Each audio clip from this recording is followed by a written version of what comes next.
삶은 언제나 우리를 시험합니다. 때로는 부드럽게, 때로는 거칠게. 오늘도 우리는 그 안에서 무언가를 배우고, 느끼고, 성장하고 있습니다. 하지만 어떤 날은 도무지 이유를 알 수 없는 고통이 밀려올 때가 있지요. 그럴 때 우리는 이렇게 묻습니다. 왜 나에게 이런 일이 생기는 걸까?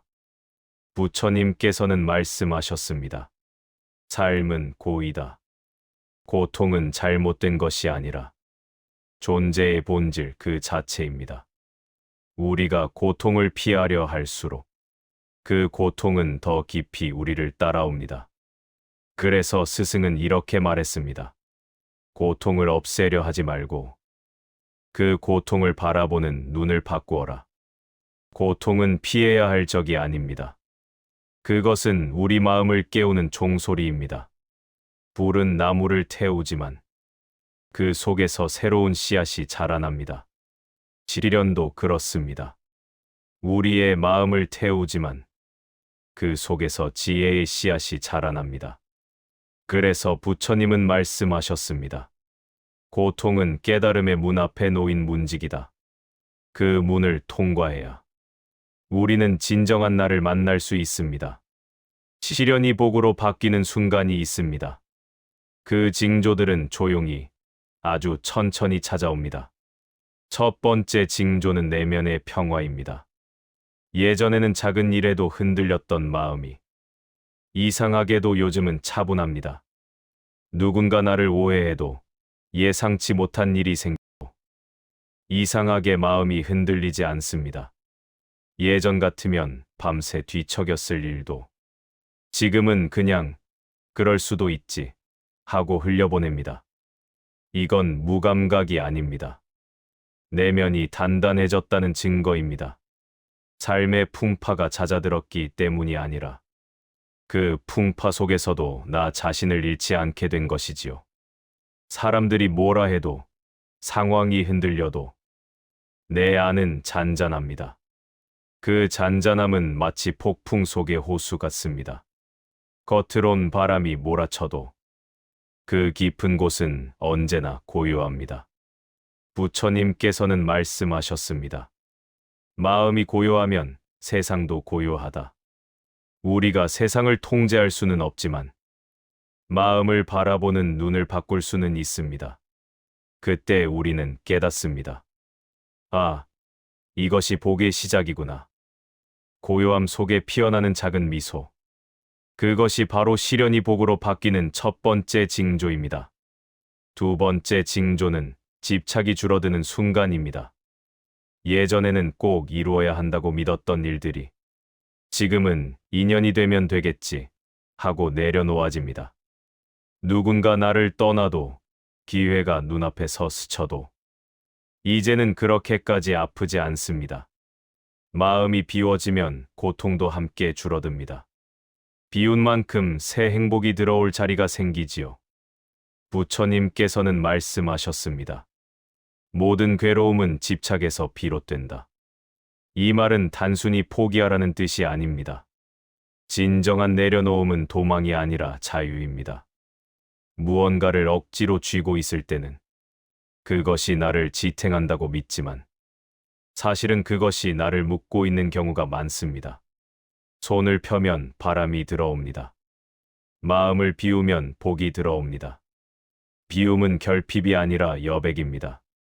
그 여백에 평화가 스며들고 그 평화 속에서 다시 새 인연이 피어납니다. 세 번째 징조는 감사의 마음이 자연스레 피어나는 순간입니다. 예전에는 당연하게 여겼던 것들이 이제는 고맙게 느껴집니다.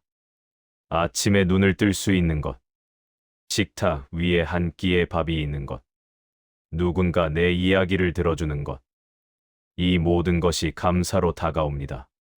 삶이 특별히 더 좋아진 것도 아닌데 이상하게도 마음이 풍요로워집니다. 부처님께서는 말씀하셨습니다. 족한 줄 아는 이가 진정으로 부유하다.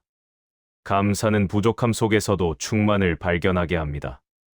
남과 비교하지 않고 어제보다 나은 오늘을 바라보게 합니다. 감사를 느낄 때 마음의 결핍이 녹아내리고 삶의 무게가 한결 가벼워집니다. 감사는 복을 끌어당기는 자석과 같습니다. 감사하는 마음이 있는 곳에 새로운 복이 머뭅니다. 그래서 감사는 단순한 예절이 아니라 복이 자라는 토양입니다. 오늘 하루 잠시 멈춰서 생각해 보세요. 지금 내 곁에 있는 것 중 감사할 수 있는 것이 단 하나라도 있다면 그대의 삶에는 이미 복이 피어나고 있는 것입니다. 세 번째 징조는 바로 이 감사의 마음입니다. 감사는 시련 속에서도 빛을 찾게 하고 그 빛이 결국 복으로 이어집니다. 네 번째 징조는 타인을 이해하는 마음이 넓어지는 순간입니다. 예전에는 누군가의 행동이 쉽게 용납되지 않았습니다. 왜 나에게 저렇게 할까 하며 마음이 상했습니다. 하지만 요즘은 그 사람의 사정을 먼저 떠올리게 됩니다. 그도 힘들었겠지. 그럴 수도 있겠지. 이런 생각이 자연스레 듭니다. 이해는 용서보다 깊은 사랑입니다. 용서는 한 번의 결심이지만 이해는 마음의 습관이기 때문입니다.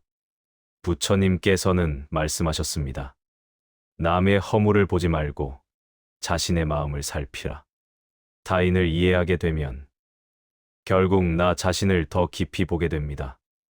다른 사람의 그림자 속에서 나의 부족함과 연민을 발견합니다. 그 순간 세상이 조금은 따뜻해집니다.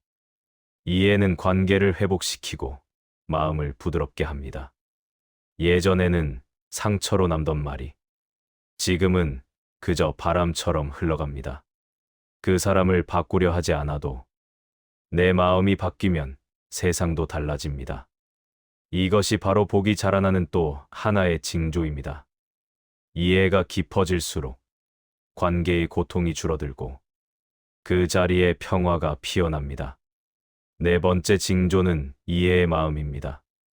이해는 세상과 나를 하나로 잇는 다리이며 그 다리를 건너는 순간 복은 이미 우리 곁에 와 있습니다. 다섯 번째 징조는 타인을 이해하는 마음입니다. 예전에는 다른 사람의 아픔에 무심했을 수 있습니다. 누군가 어려움에 처해도 마음속 한쪽에서만 지나쳤습니다. 하지만 지금은 그들의 슬픔이 나의 이야기처럼 느껴집니다. 그 마음이 얼마나 힘들까? 어떻게 도와줄 수 있을까? 이런 생각이 자연스레 떠오릅니다. 부처님께서는 말씀하셨습니다. 고통을 아는 자만이 진정한 자비를 배운다. 내가 겪은 시련과 아픔이 다른 사람의 고통을 이해하고 따뜻하게 보듬어줄 힘으로 바뀌는 순간입니다. 자비와 공감은 단순한 동정이 아닙니다. 상대의 마음을 함께 느끼고 진심으로 손을 내미는 마음입니다. 이 마음이 커질수록 우리는 혼자가 아니라는 사실을 깨닫습니다. 세상과 서로 연결되어 있음을 느끼고 그 속에서 깊은 평화를 발견합니다. 다섯 번째 징조는 바로 이 자비와 공감입니다. 타인을 이해하고 마음을 열 때 복은 자연스럽게 우리 안에서 자라납니다. 우리의 마음이 넓어질수록 세상에도 평화와 따뜻함이 스며드는 것입니다. 부처님께서는 말씀하셨습니다. 마음이 모든 것의 근원이다. 마음이 어둡다면 세상도 어둡고 마음이 맑으면 세상도 맑습니다.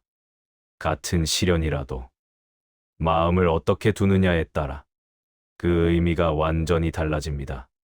부처님께서는 말씀하셨습니다. 마음이 모든 것의 근원이다. 마음이 어둡다면 세상도 어둡고 마음이 맑으면 세상도 맑습니다. 같은 시련이라도 마음을 어떻게 두느냐에 따라 그 의미가 완전히 달라집니다. 마음이 닫혀 있을 때는 작은 일에도 상처받지만 마음이 열려 있을 때는 그 상처조차도 나를 성장시키는 스승이 됩니다. 시련은 때로 우리를 무너뜨리지만 그 무너짐 속에서 새로운 길이 열리기도 합니다. 부처님께서는 가르치셨습니다. 세상은 내 마음의 그림자다. 그림자를 없애려면 빛을 바라보아야 합니다. 빛은 언제나 내 안에 있습니다. 그 빛은 자비이며 지혜이며 깨어 있음입니다. 마음이 맑아질수록 세상의 진실이 보입니다. 남의 말 한마디에 흔들리던 내가 이제는 그 말 뒤에 고통을 봅니다. 예전엔 원망이 가득했던 자리에서 지금은 이해와 연민이 자라납니다. 그 변화는 결코 하루아침에 오지 않습니다. 하지만 한 걸음씩 매 순간 마음을 돌아볼 때 우리는 조금씩 자유로워집니다. 그 자유는 외부의 조건이 아닌 내면의 평화에서 옵니다. 누군가는 말합니다. 나는 가진 게 없어서 불행하다. 하지만 부처님께서는 말씀하십니다. 마음이 만족하면 그대는 이미 부자다. 부유함이란 통장에 있는 숫자가 아니라 마음속의 평화가 얼마나 깊은가에 달려 있습니다. 마음이 고요할 때 우리는 사소한 행복에도 웃게 됩니다. 햇살이 비칠 때, 한 잔의 차를 마실 때, 누군가의 안부 인사에 미소 지을 때, 그 순간이 곧 복입니다. 시련이 다가올 때 우리는 자주 묻습니다. 왜 나에게 이런 일이 일어나는가? 하지만 마음이 깨어나면 이렇게 바뀝니다. 이 시련이 나에게 무엇을 가르치려 하는가? 질문이 바뀌면 인생이 바뀝니다. 고통은 여전히 존재하지만 그 고통을 바라보는 시선이 달라지면 그 안에서 지혜가 피어납니다. 불안과 두려움이 밀려올 때는 호흡을 바라보세요. 숨이 들어오고 나가는 그 사이, 거기 마음의 고요가 숨어 있습니다. 부처님께서는 항상 지금 이 순간을 가르치셨습니다. 어제의 후회도, 내일의 걱정도 모두 마음이 만들어낸 그림자일 뿐입니다. 현재에 머무는 자는 두려움이 없습니다. 그는 삶의 모든 것을 있는 그대로 받아들입니다. 받아들임은 체념이 아닙니다. 삶을 신뢰하는 용기입니다. 마음이 믿음으로 가득할 때 우리는 시련 속에서도 방향을 잃지 않습니다. 삶은 우리를 끊임없이 시험하지만 그 모든 시험은 결국 우리를 깨닫게 하기 위한 과정입니다. 꽃은 봄이 오기 전에 겨울을 견디고 빛은 어둠이 있어야 더욱 또렷하게 드러납니다. 우리의 마음도 마찬가지입니다. 괴로움을 통해 연민을 배우고 이름을 통해 소중함을 배우며 어둠을 통해 빛을 압니다. 그래서 시련은 결코 불행이 아닙니다. 그것은 복이 깨어나는 예고입니다. 마음이 단단해질수록 세상의 거친 파도는 두렵지 않습니다. 바람은 여전하지만 그 바람 속에서도 우리는 춤을 추게 됩니다. 그 춤이 바로 삶입니다. 부처님께서는 또 이렇게 말씀하셨습니다. 마음이 청정하면 그대의 삶도 청정하다. 마음을 씻는 일은 매일의 수행입니다. 누군가를 미워한 마음, 나 자신을 탓하는 마음, 모두 내려놓으세요. 그 자리에 자비를 채우면 그대의 하루가 곧 법당이 됩니다. 법당은 멀리 있지 않습니다. 조용한 새벽의 숨결 속에도, 사랑하는 사람의 눈빛 속에도, 그리고 지금 이 순간의 고요함 속에도 있습니다. 시련을 피하려 하지 말고 그 시련 속에서 나를 발견하세요. 그 순간 복은 이미 그대의 마음 속에서 자라고 있을 것입니다. 세상은 여전히 변하고 사람들은 여전히 떠나가지만 그대의 마음만은 언제나 중심을 잃지 않기를. 그 마음이 바로 부처의 마음이며 그 마음이 깨어나는 순간 시련은 더 이상 괴로움이 아니라 복으로 바뀌는 문이 됩니다. 그 문을 열고 나아가세요. 그대의 발걸음마다 지혜의 향기가 피어날 것입니다. 또 이렇게 말씀하셨습니다. 증오로 증오를 없앨 수 없다. 오직 사랑과 자비로만 증오를 끝낼 수 있다. 이 말은 곧 진정한 용기는 세상을 이기는 것이 아니라 자신의 마음을 다스리는 데 있다는 뜻입니다. 사람들은 종종 싸워서 이기려 하지만 진정한 승리는 외부의 적이 아니라 내 마음의 어둠을 이기는 것입니다. 미움이 일어날 때 우리는 본능적으로 맞서 싸우려 합니다. 그러나 부처님께서는 그때 멈추어 서서 마음을 바라보라 하셨습니다. 그대가 분노를 품는 순간 그 불길은 먼저 그대를 태운다. 이 말씀처럼 분노는 타인을 향하는 듯하지만 결국 나 자신을 태우는 불입니다.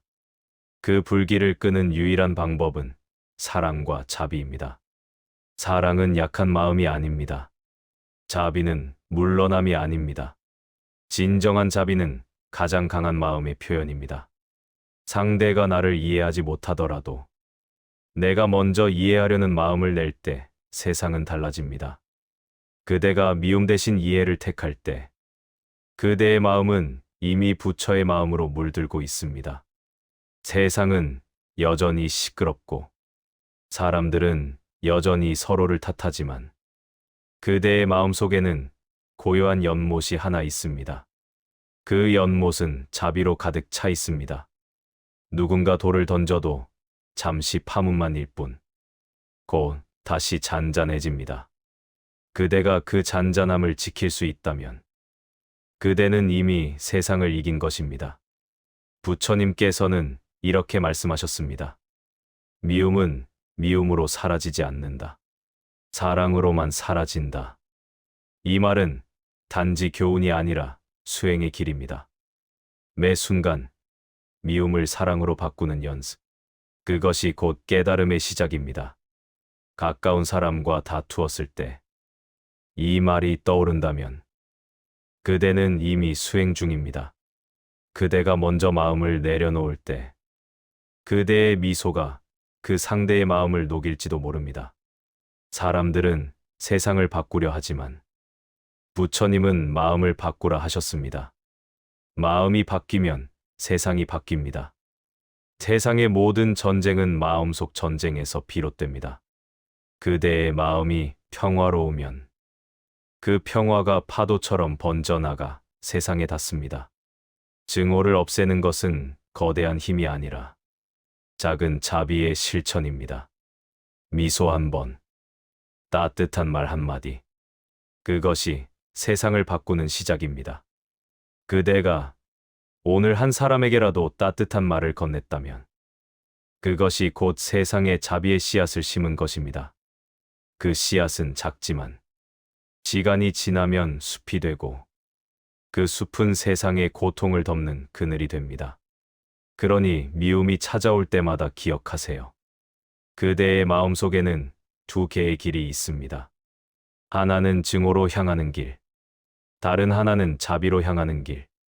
그대가 어느 길을 택하느냐에 따라 그대의 세상은 완전히 달라집니다. 자비의 길을 택하면 그대는 점점 부드러워지고 그 부드러움이 결국 강함이 됩니다. 물은 부드럽지만 바위를 깎습니다. 사랑도 그러합니다. 부처님께서는 또 말씀하셨습니다. 사랑은 두려움을 없앤다. 사랑이 있는 곳에는 증오가 머물 수 없습니다. 사랑이 있는 곳에는 어둠이 들어올 수 없습니다. 그대의 마음이 사랑으로 가득할 때 그대는 이미 세상의 빛을 비추는 존재가 됩니다. 어둠이 짙을수록 빛은 더 선명해집니다. 세상이 혼란스럽고 사람들의 말이 거칠게 들릴 때일수록 그대의 마음이 자비로 가득 차야 합니다. 그 자비는 그대를 보호하고 그대의 삶을 밝히며 그대의 주변의 사람들까지 따뜻하게 감쌉니다. 그래서 부처님은 자비를 단순한 감정이 아닌 수행이라 하셨습니다. 매일의 숨결마다, 매 순간의 생각마다 자비를 담는 것입니다. 그대가 미워하던 일을 용서할 때, 그대가 자신을 탓하던 마음을 내려놓을 때, 그대는 이미 깨달음의 문턱에 서 있습니다. 그 문턱은 높은 산이 아닙니다. 그저 마음을 부드럽게 여는 작은 순간입니다. 그대의 마음이 사랑으로 물들 때 세상은 서서히 복으로 변합니다. 그 복은 멀리 있지 않습니다. 지금 이 순간 그대의 미소 속에 있습니다. 그러니 오늘 하루 그대의 마음을 살펴보세요. 미움이 올라오면 자비로 덮으세요. 원망이 올라오면 이해로 감싸세요. 그대의 마음이 그렇게 부드러워질 때 그대는 세상의 어둠을 이기는 빛이 될 것입니다. 그 빛은 작지만 결코 사라지지 않습니다. 그 빛이 바로 부처의 마음입니다. 그대의 가슴 속에서 오늘도 그 빛이 피어나고 있습니다. 그리고 부처님의 가르침 중 가장 큰 진리는 이것입니다. 모든 것은 무상하다. 모든 것은 변하고 영원한 것은 없습니다. 지금의 고통도 결국은 지나갑니다. 탁한 진을 속에서도 가장 아름다운 연꽃이 피어나듯 고통 속에서도 가장 맑은 지혜가 태어납니다. 가장 어두운 밤일수록 새벽은 더 가까이 와 있습니다. 지금의 고통은 당신을 무너뜨리기 위한 것이 아니라 더 단단하게 세우기 위한 과정입니다. 부처님께서는 말씀하셨습니다. 가장 깊은 어둠 속에서 가장 밝은 빛이 태어난다. 그러니 오늘도 이렇게 말해주세요. 나는 잘하고 있어. 이 순간도 나를 위한 시간이다. 그 말 한마디가 당신의 마음을 지켜줄 것입니다. 당신은 혼자가 아닙니다. 당신의 여정 속에는 부처님의 지혜가 함께하고 있습니다. 오늘도 당신의 하루가 연꽃처럼 맑고 부처님의 자비처럼 따뜻하길 바랍니다. 평안하십시오. 감사합니다.